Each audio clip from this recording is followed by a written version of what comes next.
when I got into the industry, most newspapers were family-owned by the families that had founded those papers, 50, 100, or more years ago.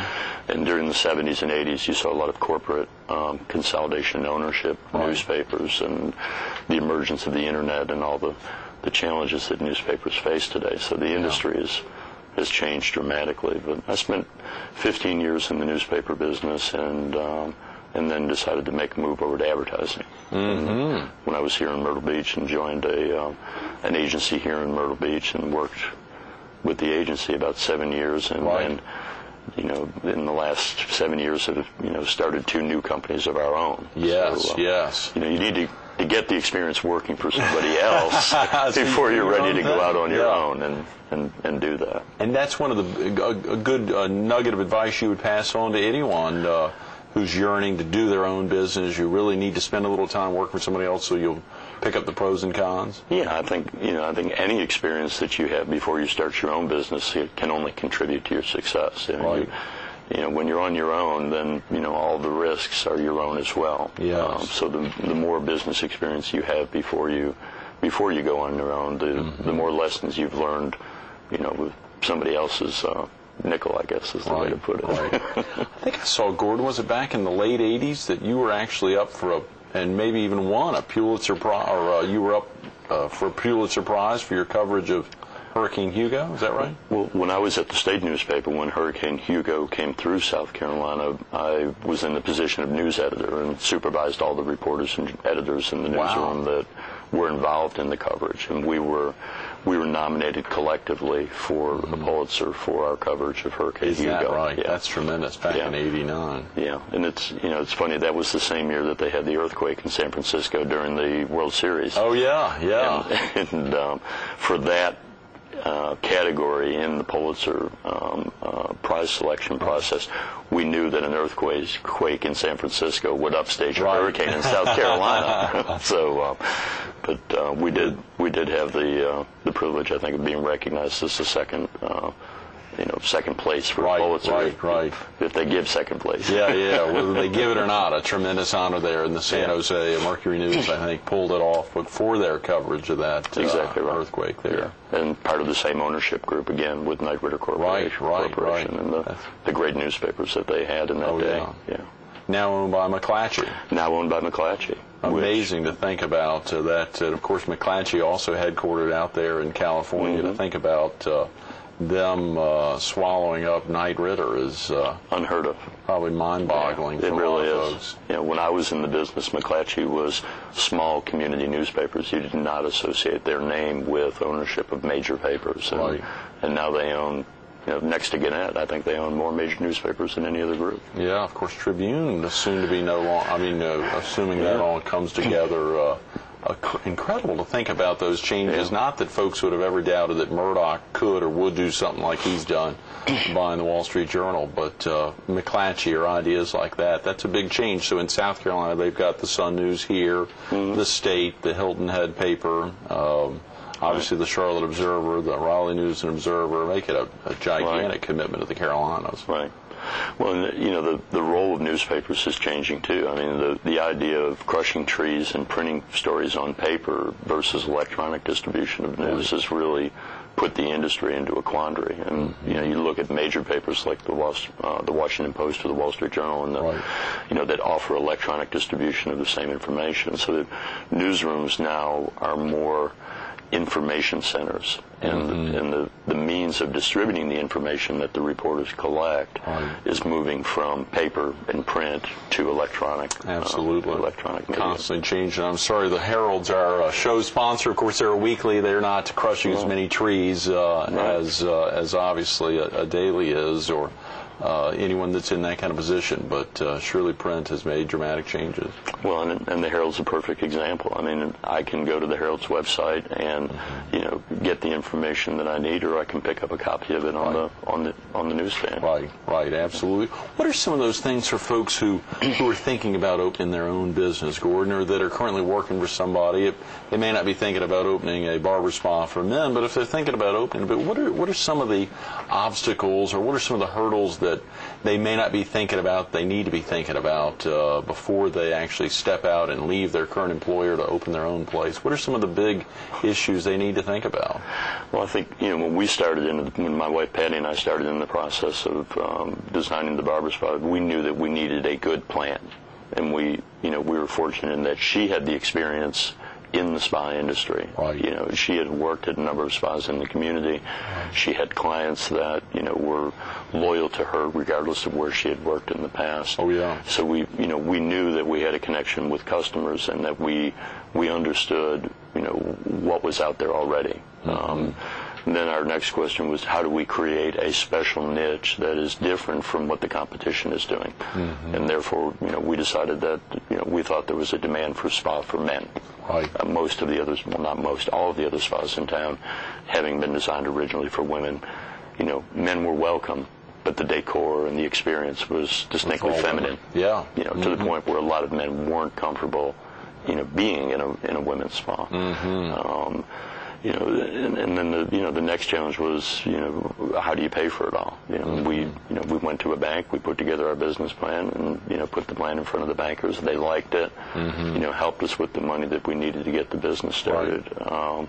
But a good plan. I mean, we spent more than a year working on that plan. Is that right? Yeah. Leading up to it, Gordon. Yeah. Wow. And there were some other spas in the area in the region that were trying to attract men, and we went and visited those. There was a great one in Charleston. Is that right? It's called Jets.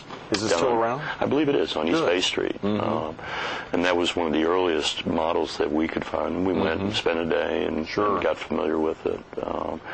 And then, once they say be careful what you wish for. Mm-hmm. Once you own a business, it owns you. It's not necessarily that, you're in control. The main thing about the small business is it commands all of your attention all of the time. And that's what Patty does with He's Not Here. I mean, we're open 6 days a week, 12 hours a day, and she is either there or she is communicating with the people who are there. That sounds pretty daunting, Gordon. Oh, it is. It's a huge commitment. I mean, you have to look at your life and ask yourself, do I really have the time? And I'm willing to make the commitment to, start a small business knowing that, for it to be successful, I have to be involved all the time. Mm-hmm. Have you all gotten your children involved with the process, or are there plans down the road for anyone to step in and carry He's Not Here to multiple levels there? Well, they've all helped in one way or another, but they're this year all four of them are in college. Oh, come on! All four are in college. Yeah, so you need two jobs when you have four kids in college. They're all busy with their studies, and that's the first priority is college. Wow. Yeah. So they're not yet thinking about. They probably love visiting He's Not Here. In every way, shape, and form, and that's probably a great way to introduce their friends or introduce other young folks to He's Not Here. Yeah, we do see quite a few of their friends coming in, and they, of course, have free haircuts. Right, yes. Oh, good bonus. That's now, right. Whether or not they want a haircut is another question. Letting it grow out. Emma Claire, obviously, today celebrating her birthday. We had thought about trying to get her haircut before her birthday party this past weekend, but just let it stay down. I don't know when we'll next get her a haircut. Yeah. Let it grow. Well, we've made a big point of welcoming walk-in customers. I mean, we know that there's not always time to make an appointment. Especially with men, it's almost like they're unwilling to make the commitment of an appointment in some cases. Yeah. Their schedules are so hectic, they don't know when they can get away. Right. And so, we keep enough people on staff so that you really can call and say, I'm on my way, can you give me a haircut? Or walk in the door and say, can you fit me in? And, 9 times out of 10, we can. That's tremendous. Yeah. It's probably more difficult to just walk in for massages. But at the same time, I know oftentimes you all go above and beyond to try to slip folks in as well. Yeah, you have to be flexible, especially, like I say, if you're catering to men. I had the experience, before we opened this business of, calling salons and saying, I need a haircut, and being told we can fit you in next month, or 2 weeks from today, or of calling a spa and saying my back hurts, can I come in and get a massage, and being told I'd have to wait several days, and I didn't want to wait.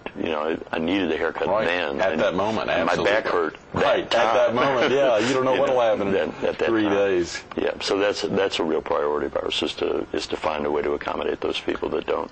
That's tremendous. You'll have three great, I guess essentially 4 with the Vichy room, 4 separate areas that folks can get a massage. Absolutely. And how many chairs there? For folks who haven't visited, is there a good phone number?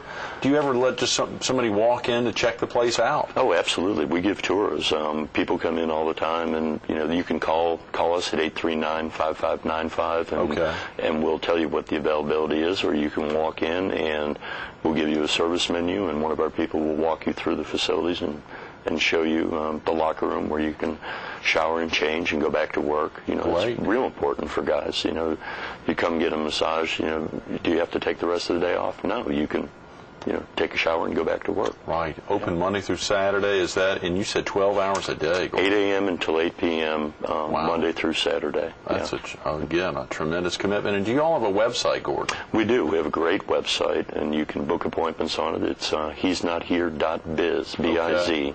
He'snothere.biz. That's easy to remember. Yeah, sure. Easy to remember. And you can, there's a tour where you can see photographs of the entire facility and all the rooms and all the services that we have to offer. You can book appointments online, and you can buy gift certificates online. Listen to that. We're talking gift certificates. Thanks so much for being with us this morning, Gordon. Sorry we've run out of time. My pleasure, Greg. Thank you for having us. Absolutely. Stay tuned to more Carolina People with Gordon Hirsch coming up next. We ran out of time. We didn't get to talk to Gordon about his years as an instructor at the University of South Carolina School of Journalism. I wanted to ask him, what's a great question to break the ice when you're out, when you're sending reporters out on stories? What's something that helps get the ball rolling? We ran out of time. We didn't even have a chance to talk to him about his service on the Myrtle Beach Beach Advisory Committee, nor his role in helping to concept and plan out Broadway at the Beach, Grand Dunes, so many other things. So what's that like, driving by these developments, knowing you played a role in that? We obviously ran out of time. You can have the chance to catch him every once in a while. He's at He's Not Here. They're on Broadway, 839-5595. Go on by. Take a tour. Check out that Vichy room. I tell you just got to go in and check that thing out. I know you'll see the nice men's barber chairs there, and, of course, the massage rooms on the right. But, golly, that Vichy, what an experience. Take the time. And, again, a big happy birthday, sweetie.